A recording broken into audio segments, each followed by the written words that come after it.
We won at the Azteca with 10 men. So all this stuff like, oh, no one's won there. It's going to be really hard because they're away and the altitude and all that. Easy, not quite easy.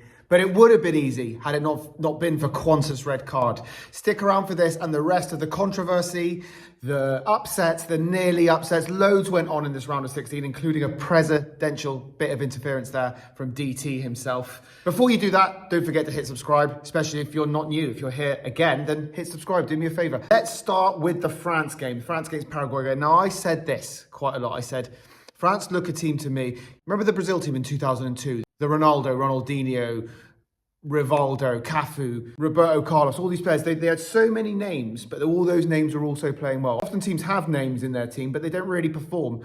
That Brazil team performed, and I feel like this France team is performing as well. I think all those teams go through one game where there's adversity. I said, I think watching all the teams, I've watched so many games in this World Cup, I think I've missed 2 or 3, the Switzerland-Colombia game yesterday being one of them. And I just think that France look like they're firing, but Paraguay, I said it before, if anyone's going to beat them, it's going to be this Paraguay team because they defend well, and regardless of what you think of them, they do defend well, but they're also, they're the masters of the dark arts. I mean, how they got no yellow cards for the amount of blatant filth that was on the pitch, I'll never know. But they did. And had it not been for a penalty, and it was a fucking penalty, regardless of what that senator said, it was a penalty. It might have been a different story. It might have gone all the way to penalties, and then who knows. But France did the business. They're not only playing amazing football when they need to, but they were able to cope with the fire that was Paraguay. And I've got to say something about Mbappe. I think he was super classy to just smile in the faces of those players that were effectively kicking the shit out of them. And not just kicking the shit out of them. After they went 1-0 up, Paraguay definitely tried their hardest to injure the players. The foul on Elise was ridiculous. So not often do I say this, but by the end of that game, I was really rooting for France too, because you don't want to see that at any level of football. It was disgraceful. So fair play to France for getting through that game. And now I think they're going to be desperately hard to stop. We'll see what happens against Morocco. So the upset for me was Norway-Brazil. Now, I got a text message to prove this. Now, we set a set of what we think was going to happen at the World Cup in our WhatsApp group. And I said Brazil were going to be the underachievers. And I was right. Now, do I still think it was an upset? Yes. Are Norway a decent side? They're a decent side, but they've got that magic that is Erling Haaland, and they've got a top player in Ødegaard as well. So they're a team that will beat you. What I will say is, right, at 0-0, Brazil had a penalty. Now, we saw it in the Champions League final, and we've seen it multiple times. Whenever anyone does that stuttering penalty, they miss more often than not. They just need to stop doing that stuttering penalty. Run up and bury it, just like Mbappe did, just like Harry Kane did against Mexico. Take the penalty properly. Okay, take the penalty, because every time someone does that stutter, it's in my head, it's almost 50-50 whether they score or not. Not even 50-50, 75-25, because, you know, I see them miss it so often, especially the keeper just stands their ground and goes, yeah, if you're good, I'm just going to wait. You know, they're banking on the keeper diving early, and if he doesn't, it's fucked. So that was I think if they went 1-0 up, there was a lot of chances for Brazil. I think if they went 1-0 up, it may have been a different story. But they're out, and Norway progressed to face England. Spain beat Portugal 1-0. Portugal will be disappointed because they missed some chances. They had a lot of the ball in the first half. Their midfield, I thought, was really good. I've heard a lot of criticism of Portugal, but I thought they had much of the game in their favour. I thought they played good football. They couldn't finish. Was Ronaldo as terrible as people were talking about him? I don't think so. I think he played quite well. Okay, he didn't score, but we're talking about Spain here. They haven't conceded a goal for the whole World Cup. They haven't lit up the World Cup like they did the Euros, but they certainly have been defensively solid. And when they do play good football, they can open you up, and we saw that right at the end. Colombia sneaked through on penalties. I didn't watch that game.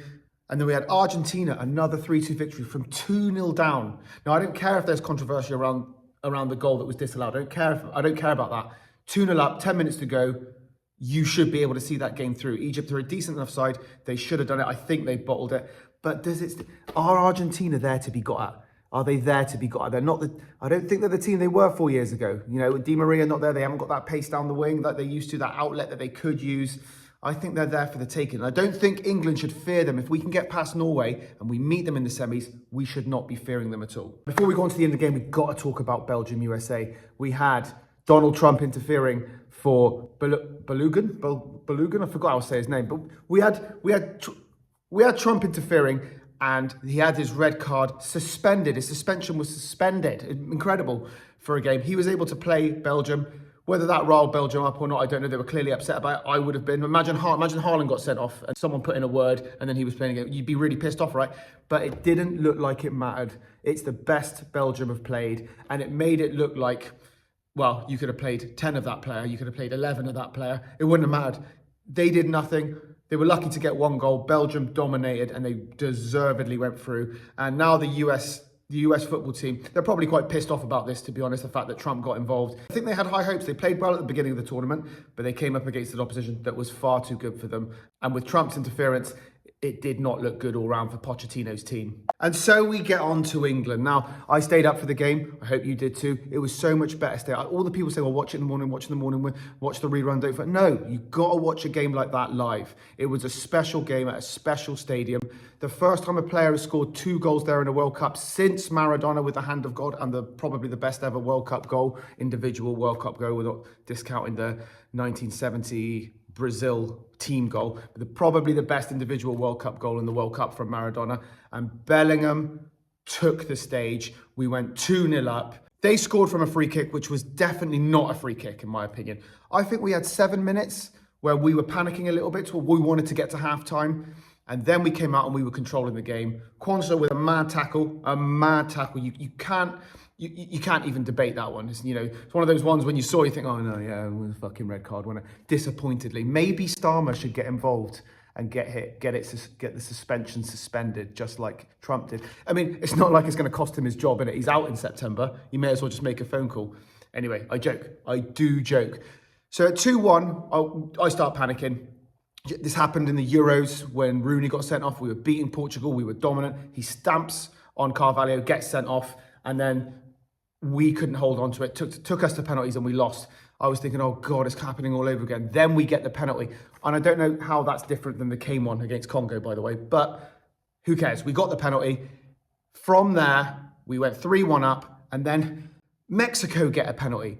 Now, was it a penalty? Yes, I guess officially it was, but it was a fucking hard one to take, man. Kane had no idea he was there, but I will concede that I've seen those given. We probably got a similar one against Holland at the Euros 2 years ago, so I'm going to eat that one. Went to 3-2.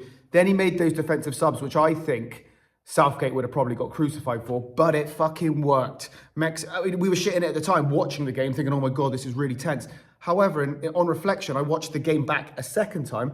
We didn't really look in that much danger. There were maybe a couple of moments, but they had one shot on target after the penalty. One shot on target. And that is a crazy, crazy stat. What stood out for me was it reminded me of England back in the day, the 96, the 98 Englands, that just left it all out there. They wore their heart on their sleeves. They're playing for Thomas Tuchel. I will say this. I was sceptical at the beginning, but I think regardless of what happens now, I think Tuchel has proved that he's a top manager. The players want to play for him. Not that they didn't want to play for Southgate, but this here, I think, is different. I think they're playing for him. I think they believe in him, and I think they believe they can go all the way. I believe they can go all the way. Come on, England. But what do I know? Let me know what you think. If you think I'm right, give this video a like. If not, hit me up in the comments. Don't forget to subscribe.